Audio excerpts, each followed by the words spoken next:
Next is... Yan. Ano nakalagay? Ano po yan?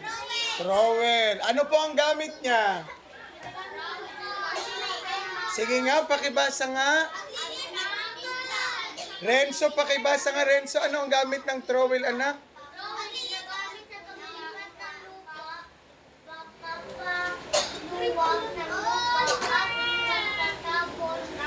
Ayan, very good. So, naintindihan ba ang binasa? Very good. So, trowel, ginagamit sa paglilipat ng punla, pagpapaluwag ng lupa, at pagtatabon sa puno. Halimbawa, puno, tinataniman nyo. Lalagyan nyo siya ng lupa para hindi siya natutumba. Para maging strong at saka nagiging mataba ang ating halaman. Okay? Sino ang mayroong ganyan sa bahay? Uy, galing! Ayan. So, kaya pala madali maintindihan kasi may gamit kayo na ganyan sa bahay. Ano? Very good.